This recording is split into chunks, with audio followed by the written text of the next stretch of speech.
परंतु प्रभु जी, पहली चीज हमारे साथ प्रॉब्लम क्या आती है कि आत्मा को समझें। क्यों समझें? क्योंकि अब मैं आपके सामने एक वाक्य बोल रहा हूं, जिस वाक्य को अगले 1-1.5 घंटे में मैं सिद्ध करने की कोशिश करूंगा आपके सामने। आपको बताया था तर्क के द्वारा, सामान्य ज्ञान के द्वारा और विज्ञान के द्वारा कि आत्मा है, आत्मा है। क्यों जरूरी है समझिए। जो व्यक्ति अपनी पहचान भूल गया होता है उसको पागल कहते हैं, और पागल व्यक्ति को कभी कुछ समझाया नहीं जा सकता। इसी तरीके से जब तक हम ये नहीं जानते कि मैं आत्मा हूं, हम सब पागल हैं।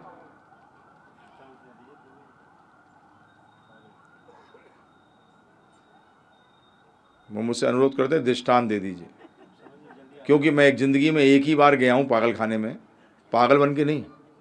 मेरे जितने मेरे क्लास फेलो काफ़ी जो हैं वो डॉक्टर बने, स्कूल के अंदर जो थे, उनमें से एक की पोस्टिंग पागल खाने में हुई आगरा के। तो आगरा और बरेली का पागल खाना तो मशहूर था साहब।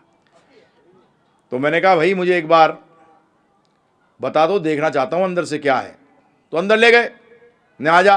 अंदर चला गया, एक कमरा था, एक कमरे के अंदर एक व्यक्ति बैठा हुआ था, एक चरपाई थी, उसके ऊपर एक और चरपाई लगा रखी थी, उसके ऊपर वो बैठा हुआ था, और उसके सामने 15-20 पागल बैठे हुए थे। जैसे ही मैं अंदर कमरे के अंदर घुसा, बोलता है प्रणाम कर। तो मैंने उसको प्रणाम किया। तो जानते हो क्यों प्रणाम किया? नहीं जानते, मैं दुनिया का राजा हूं और तुम मेरी प्रजा हो। तो प्रजा का काम क्या है? राजा को। और ये क्या परफेक्ट बोला प्रभु जी, एकदम सही बोला है। फिर मैं जाने लगा, किधर जाता है? मैंने कहा आपका काम बताया था ना आपने, वो करने जा रहा हूं। अच्छा, मैंने कोई काम बताया तुम्हें ना? मैंने कहा छूटो कैसे?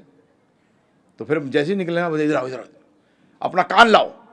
तो मैंने, डॉक्टर खड़ा ही था मैं, क्योंकि बाहर पहुंच चुका था ऑलमोस्ट। मैंने कहा ये काट वाट तो नहीं लेगा? बोलते नहीं, ऐसा पागल नहीं है, काटता वाटता नहीं है।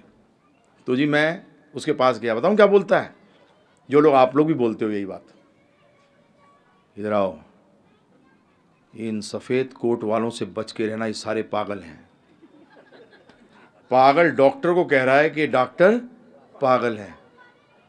साधु का दूसरा नाम है डॉक्टर। जब व्यक्ति साधु बन जाता है तो क्या बोलते हैं? पागल हो गया। अबे पागल वो नहीं हो गया, तुम हो।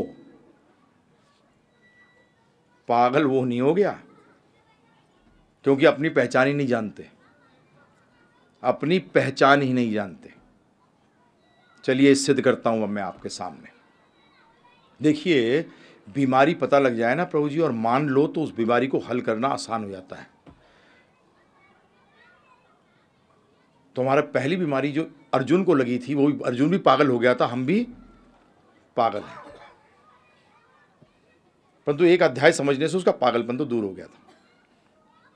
सिर्फ दूसरे अध्याय के अंदर भगवान ने उसका पागलपन दूर कर दिया था। उसको मुश्किल से दूसरा अध्याय मुश्किल से 3-4 मिनट के अंदर बोल दिया था भगवान ने। उसको बोलने के लिए, उनको समझने के लिए 4 मिनट लगे। हमें कई बार 4 अरब खरब जन्म लग जाते हैं ये समझने के लिए, क्योंकि हम समझना नहीं चाहते। ध्यान रखिएगा, जो मैं बोलने जा रहा हूं इसको आप में से कोई भी डिनाई नहीं कर सकता, परंतु आप ना मानना चाहें तो मैं कुछ नहीं कर सकता।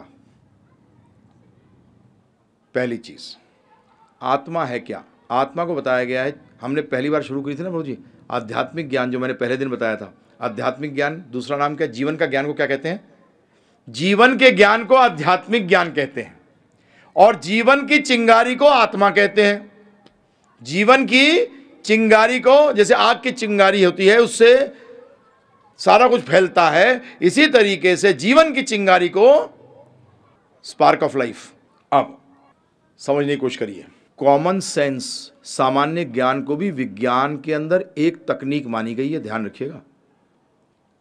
कॉमन सेंस को भी विज्ञान के अंदर उसको समझने के लिए एक तकनीक मानी गई है।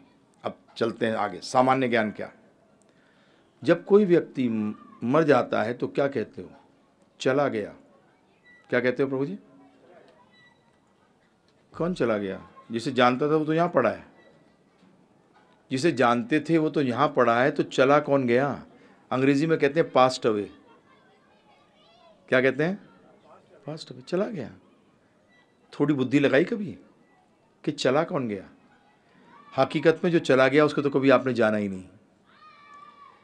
जिसे आप जानते थे और वो व्यक्ति जो चला गया वो भी अपने आप को जो समझता था वो था ही नहीं। कौन है वो जो चला गया? दूसरा, इसको कहते हैं हम अंतर्बोध से। कैसे? मैं कहता हूं ये मेरी करताल है, ध्यानपूर्वक सुनिएगा, ये बहुत स्ट्रांग उदाहरण है। मैं कहता हूं ये मेरी करताल है, उसका मतलब मैं इस करताल से पृथक हूं। फिर दोहरा रहा हूं, मैं कहता हूं ये मेरी करताल है, उसका मतलब करताल और मैं दो पृथक वस्तु हैं। ठीक? अब मैं कहता हूं ये मेरा हाथ है, उसका मतलब मैं हाथ नहीं, ये मेरा हाथ है, मैं इससे पृथक हूं।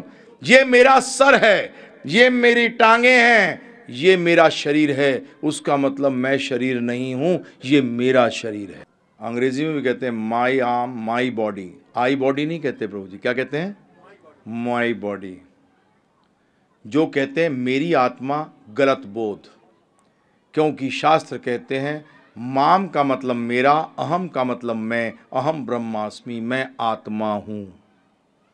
मेरी आत्मा नहीं होती प्रभु जी, मेरी आत्मा नहीं है, मेरा शरीर है। मैं तो क्या हूं? आत्मा हूं।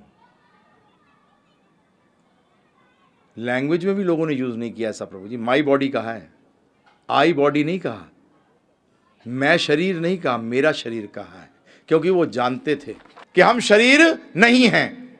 अब चलते हैं एक कदम और आगे। कई बार प्रभु जी प्रभाव से चीजों को समझा जाता है। किससे समझा जाता है? प्रभाव से। समझने की कोशिश करिए, कैसे समझाता हूं आपको। एक दिन पूरा बादल ढके हुए हैं और आप सुबह उठते हो